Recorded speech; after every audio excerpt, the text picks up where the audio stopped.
check me, boo. Hi guys, and welcome back to my channel. So before we get started, remember to subscribe, hit the notification bell so you see that every time that I post. Give this video likes up if you like the content, and anything you want to add, feel free to do so down below in the comment section. So we are back for episode 8 of Locke and Key. So, okay, we start off at Ellie's house. Her and Rufus are making a meal for Nina and the kids. Since, you know, episode 7, we ended with the whole thing with Sam. So, they're making them a meal, and Rufus is unsettled because somebody is upstairs. And he asks Ellie, like, how long is he going to be here? So, the camera pans to this person in the mirror, and I was like, is that Rendell? Rendell's not dead? Like, why he been over here at Ellie's house? And then they pan to a picture of Ellie and Lucas, like when they were in high school or whatever. And I was like, okay. And so then Rendell comes downstairs, and it's not Rendell. It was a guy that looked, okay, a guy that looked like Lucas. I was like, wait a minute. Like, did they have a love child somewhere and he just showed back up? Like, what's going on? But then it's like, no, this is supposedly Lucas. And I was like, what is going on? Like, he was supposed to be dead. Like, who? How? Where? Like, tell me something. So Ellie asked him, Ellie's like, did you have anything to do with what happened last night over at the Locks? And he was like, no, I didn't have nothing to do with what happened at the Locks. He was like, everything that happened over there at the Locks house is Rendell's fault. And I was like, all right, sir, calm down. Over at Key House, everybody's cleaning up, you know, the aftermath of what happened the night before. So Tyler's in the kitchen, and Kenzie comes in, and Kenzie tells him that Sam said that Dodge wanted the head key so she could use it to open the door in the sea caves. And Tyler looking at her like, you've been out here doing all this detective work and you ain't told me nothing. But remember, he told her he didn't want any part of anything anymore. Tyler does ask Kenzie. He asked her, he's like, well, so what's behind the door? And, you know, we don't know. Kenzie don't know. No one, well, somebody knows. But no one knows what's behind this door. So Kenzie's like, I don't know. So then this is where Tyler's like, well, suit up because I want to go to the sea caves and see what's behind the door. So, you know, of course, that had Kenzie all excited. Nina walks in the kitchen. Now, y'all know we ended episode 7 with Nina pouring her up a tall glass. Well, not really. It was a mug. But she poured her up a tall mug of some gin. Nina came in that kitchen with a smile on her face. I ain't seen her smile this much since the season began. Nina came in there smiling, chipper, eating the little food, you know, that everybody's brought over for like their condolences or what happened. She in there keying it up, and they both, Tyler and Kenzie, both looking at her like, what is wrong with you? I know that their mother is drunk, but they don't know yet that their mother is drunk. But she is drunk down boots, and when I tell y'all, she in there having a good old time. Tyler and Kenzie go and check on her because she went to the study, you know, to clean up and stuff. So Tyler and Kenzie go and check on her, and Tyler got close, and then Tyler smelled her breath. So you can see it on Tyler's face, like he knew what was up immediately, and Kenzie's looking at him like, what's up? So Tyler's like, he already know, like, this finna be some bullshit. This finna be some mess. I thought it was funny. This whole time, Nina's hand is attached to that mug. Everywhere Nina go, that mug is there too. That mug is her. It's got the liquor in it, but they don't know it, but it's in that cup. So Tyler goes and starts looking for the alcohol. Okay, here we go again. Tyler's looking for the alcohol, of course, right? And here come Kenzie again. You don't know that mom is drinking. Girl, Tyler was like, I smelled her breath. I know that she's drinking. She's about to do the same thing. She starts off happy, then she gets sad, and then she's permanently attached to her bed and she don't want to get up. Kenzie, you got to stop. Look, I understand it's your family. You want to ride for them. But look, they're doing the most. They just doing the most. It's all right. So while they're in there, here come Bo in there being nosy because they're in Nina's room looking for the alcohol and stuff. He's like, what are y'all doing? They're just like, oh, you know, we're helping mom clean up or whatever. And Bo was like, okay, that's cool and dandy or whatever, but what we gonna do about Dodge? Because I'm pretty sure she coming back. She got all the keys. We don't know what's about to happen. They're like, okay, you know, we're gonna take care of it or whatever. And I'm like, ooh, all right. So the detective that worked on Joe's case, he comes over, you know, just to check on them and stuff. And he's talking to Nina. That whole time he was talking to Nina, Nina was just, she was gone. She had a smile on her face. She was cracking jokes. I was like, this is not a funny time. Y'all almost died last night.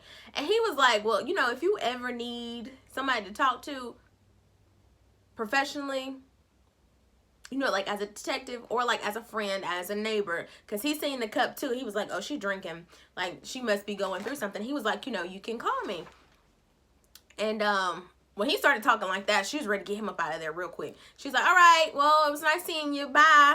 So Nina is hiding the alcohol in the bathroom under the sink, right? And so she went and poured her up a little glass, right? And I thought it was a drunk like flashback or something. I don't know what's going on, but she walked past a mirror and the reflection was inviting her in. And so when she seen that, it like brought back all of her memories of what happened in, I think it's the first episode. What happened in the first episode, you know, when they went in the mirrors, she almost died. Tyler went in and saved her and brought her out. So she was like, okay, that was weird. That she, you know, just drinking, I might need to put it down. It got me a little shook. It's got me seeing the most, right? The process of being shook, she drops the mug, right? So when she drops the mug, Tyler and Kenzie hear, so they're coming. So she scoops up the mug real quick and she throws it in that cabinet that we still don't know what the key does to it yet, right? She throws it in the cabinet and she's like, oh, everything's fine, whatever. Now, I already knew, because, you know, y'all know I already knew with my detective work, I was like, she gonna put that cup in that cabinet and it's gonna fix it. I already knew. I was like, okay, they ain't gonna show me nothing. I know. I just need to wait and see in the episode, am I right or not, right? The Locks are receiving visitors, of course, still. And so the doorbell rings and it is Jackie and Gabe's funky ass. I did not want to see him. I was excited to see Jackie show up on the porch. I was like, yay, girl. But then I saw Gabe and I was disgusted. I was like, oh, here we go. So they come in the house or whatever. And they're in the kitchen. And here comes their embarrassing drunk mother, honey. And they're... Nina is out of her mind. She's walking around this house like in a fairy tale. So she comes in and Tyler and Kenzie are looking uneasy and embarrassed. But she comes in, she introduces herself to them or whatever. And luckily the doorbell rings again. So she goes on about her business. So Kenzie decides to take Gabe up to her bedroom. I was like, what we doing? Okay. And then Tyler and Jackie go out to talk, right? So, starting with Nina leaving the kitchen, Nina went to the kitchen. Oh, excuse me. Nina left the kitchen because the doorbell rang. So, she went and opened the door, and it was Rufus and Ellie. So, they came with their little meal that they had cooked for them. And Nina told Rufus that he could go and basically play with Bo. So, he left and he went to go play with Bo. And she invited Ellie in. Now, up in Kenzie's bedroom with Gabe, y'all, I swear. Okay, if I'm wrong by the time all this is over with, I apologize to Gabe right now. But for right now, I feel like still Gabe's intentions are in the wrong place. But Gabe came over to my you know, the crew wanted to come, but, you know, they just feel a little weird. And Kenzie's like, no, I know they're still mad at me. You know, I haven't heard from anybody. I haven't even heard from Scott or anything. Well, Gabe says he hasn't talked to Scott.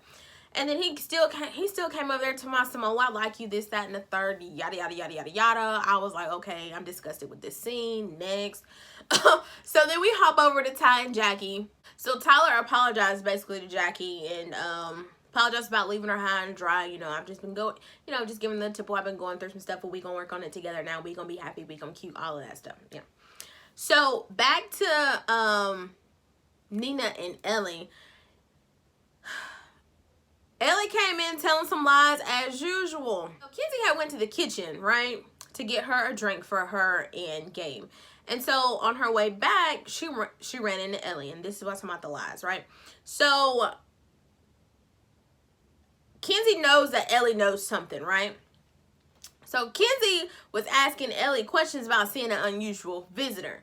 Now, Ellie was real shook because she was flipping and tripping over her words because she thought that Kenzie was talking about Lucas being in her house, right? Kenzie wasn't talking about that. Kenzie was talking about Dodge. So when she said unusual woman visitor, she was like, oh, no, I haven't seen any of that. She was like, oh, I'm off the hook, right? Okay. While Nina and Ellie are talking, Bo and Rufus come in and Bo's telling Nina like, oh, Rufus has got some model airplanes. Can I go over to his house and see him or whatever? So Nina's like, oh yeah, that's fine. So Ellie can't be like, oh no, you can't go over there because you know Lucas over there. She was like, okay, go ahead, but she was looking real uneasy about them going. I was like, oh Lord, they gonna go over there and die. But they live in Kenzie's room. Now, like I said, I think Gabe's intentions are wrong, and this is why. Okay, so he was there, he's concerned, this and that and third, right? Okay, so he made it seem like he was concerned, but then he pumped Kenzie's head up, and then he started, well, why were they here? What was going on? This, that. Like, you asking 1,000 questions for somebody who's concerned about Kenzie's well-being. So, of course, she fell for the bait. So, she starts giving him all the details. Oh, they're here because of the magical keys. I'm like, you don't, like, you shouldn't be telling him nothing. Talk to Tyler about this. Tyler tell you shut the hell up. But talk to your brother, because Gabe don't need to know nothing. We don't know Gabe from nowhere. So, he tells her, you know, and then she, you know, she tells him that Sam came for the keys or whatever. And then he's like, oh, your secret's safe with me. And I'm like, yeah, it's probably safe with you until you want something and you want blackmail or something like that. But anyways, the doorbell rings, thank God. So Kenzie goes downstairs. And Gabe had just said he ain't talked to Scott. But here's Scott. And I was like, drama, chaos, messiness. I was like, Kenzie down here talking to one boy. She got another boy upstairs in her room. So Scott came and, you know, he was just like, you know, he wants to put all that stuff behind them, what happened at the caves or whatever. He came and he brought us some ice cream and they were down there, you know, being cute. And Kenzie, I think, was trying to tell him what was going on, kind of. But I'm not going to say that because, you know, I don't want to be no advocate for her. But maybe she was trying to tell him. And, Scott was like, oh, you know, maybe we should just, you know, hang out. I'm on my lunch break. I got about 15 minutes if you want to, you know, share this ice cream or whatever. And guess who fucked it up? Guess who came downstairs? Gabe. I was like, here you come. So when Scott seen Gabe coming down the stairs, he already knew he was probably coming from Kenzie's room. So Scott was like, you know what? That's fine. Don't worry about it. I might need to go ahead and get back to work because I don't want to be late coming off my lunch break. And she was like, oh, no, you can stay here and hang out with me and Gabe. Scott was like, no, peace out. Y'all can have each other. So then Gabe come down and Gabe is all, oh, I'm going to go too. But, you know, he's kind of lagging behind. I'm going to wait a minute. Let Scott get out the driveway. I was like, no, you can leave now. And I hope Scott run you over outside. But over at Ellie's house, Bo and Rufus are, you know, playing with the model airplanes and stuff. And Bo is telling Rufus that, you know, Kenzie and Ty are keeping secrets from him. But he knows, you know, they think it's for his well-being when really it's not. And so, excuse me, Rufus, clearly, you know, he's having to keep the secret of Lucas staying at their house. So he's like, he's hypothetically asking Bo a question like, you know, like if you had a secret, somebody told you not to tell it, like, would you tell it still? Like he was about to spill all the tea about what was going on over there at his house. And in walks Lucas. And the way he was looking at Bo, and the way he was looking at Rufus, I was uneasy. They were uneasy, but I was uneasy too. I was like, what is going on in this room? So,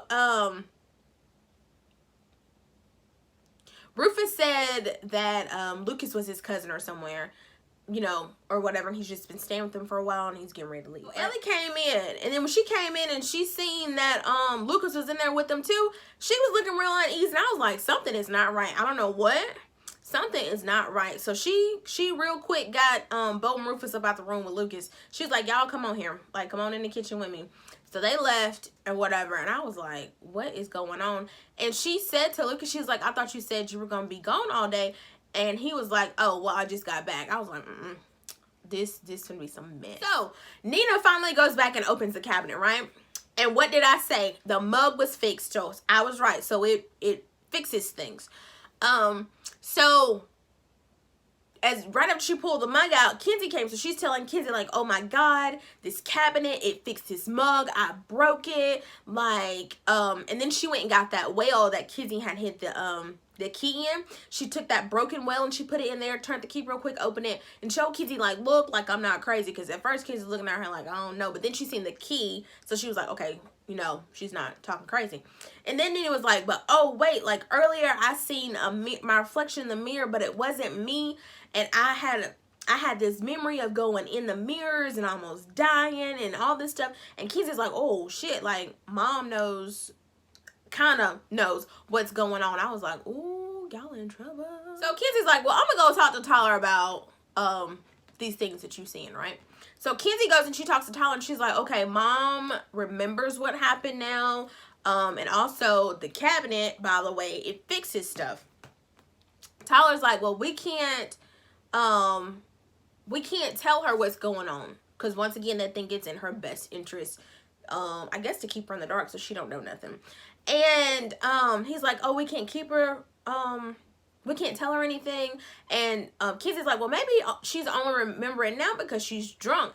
And so as Kenzie is saying this and her and Tyler are having this conversation, Nina is walking by. So she hears them say, oh, that she's drinking and, you know, we can't let her continue to drink just to, you know, see the magic around the house or whatever. So now Nina knows that her kids know that she's been out here throwing them drinks back. Dodge is back to see Aaron. And I knew it. I knew that's where she was going since Aaron wasn't talking. Dodge is going to see Aaron. Kenzie and Ty are in the cave, right? So they make it all the way back to the back, to the door. And Tyler and Kenzie find this thing that says keep her the keys, and it's got Rendell and all of his friends on it, right? So they're really trying to figure out like what's behind the door. And so they're discussing like who was Dodge going to go see, and then they put it together. They were like, she's probably going to go see Aaron.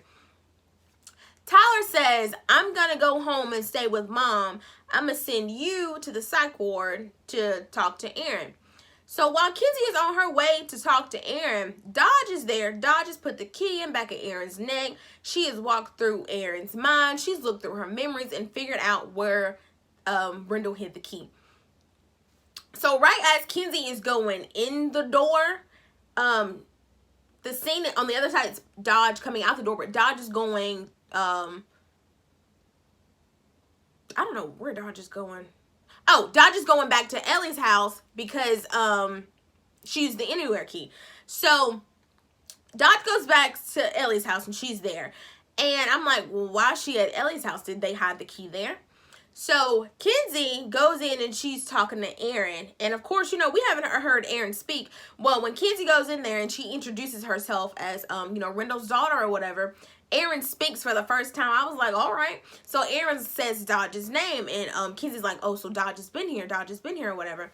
And so Kenzie grabs the picture. Everybody has this picture of all of them together. Kenzie grabs that high school photo and she's going down everybody in the picture. And when Kenzie gets to Lucas, Aaron's like, Dodge. And so Kenzie's saying, like, are you saying that Lucas is Dodge? And I was like, oh my God, what? So going back to Ellie's house to put all of this together, what Aaron just said and what Kenzie just said, Dodge is using a key to turn herself into Lucas. And I'm like, what? Now, I remember seeing a memory of there was that key that Duncan and Rendell were playing with that you could change like into whoever you wanted to be. But just hold this thought for just a second. Now, Miss Nina, she had good intentions, right? So she takes Rendell's ashes and she puts them in the cabinet. And we already know that's in hopes of fixing Rendell, bringing him back to life, right? So she puts him in the cabinet, she closes it, and Tyler had on Rendell's jacket. And so when Tyler was coming through the house, she thought it was Rendell coming through. So when she ran around to see if it was him, it was just Tyler in his jacket. So she was real shaken up by that. So she opened the cabinet and nothing happened. So when she opened the cabinet and nothing happened, the urn was still sitting there. You know, of course that tore up on the inside. So she broke the urn, and Tyler's like, you know what? Don't even worry about it. I'm gonna clean it up, whatever. So she goes up to her. So Kenzie goes up and she checks on Nina and she's like, hey, are you okay? And Nina's like, you know, she blames herself for Sam showing up at Key House. She was like, you know, had we not moved here, you know, he never would have came here. And Kenzie's like, you know, you can't blame yourself for this. Kenzie tells Nina but doesn't tell Nina at the same time. Nina's like, well, what's going on? And Kenzie's like, oh, you know, well, you're right. It's magic going on in this house. But, you know, Kenzie doesn't tell her anything else because Tyler said they weren't going to do that. But Kenzie does tell her, like, you can't keep drinking. Like, this a no-no. Like, Mama, we gonna have to get it together. Back at Ellie's house. Now, at this point, y'all, I am on the edge of my seat because this whole episode was, it was a lot. So, I'm on the edge of my seat, right? Nina walks into Lucas. And he says he found out where the Omega key is. And the Omega key is the key that's going to open up the door in the sea caves. And he says it was in Rendell's mind. I was like, what? It's in Rendell's mind. So him and Aaron went in and they buried the key in Rendell's mind. Hopping back to Key House, when Tyler's cleaning up the urn and Kenzie comes back down to talk to him, in the ashes, what does Tyler find? The Omega key. I was like, shit is about to get real because Dodge is on her way back over there to snatch all that up as soon as she figure out what's going on. So, that's the end of this episode. We got 2 episodes left. I know it's about to be chaos. Now, these are my questions. One, does Ellie know that Dodge is out here charading and shape-shifting into Lucas? Is that why she's so scared? Or, and if so, what does Dodge have over, well, I don't know, she might have just told her she'd kill her. The reason why she's letting her stay at her house. 2, I think they should stop playing with Nina and just tell her what's going on. Because they're really not saving her. Not telling her nothing didn't save Sam from coming to, Key House and trying to kill nobody. So you might as well go ahead and tell her what's going on so at least she'll be prepared next time. And get her a little help before she go out the deep end. She's only been drinking for 2 days. She's only been drinking for 2 days now. So get her off the alky real quick before she be out here lost in the sauce. So I will see y'all in the next one. Bye.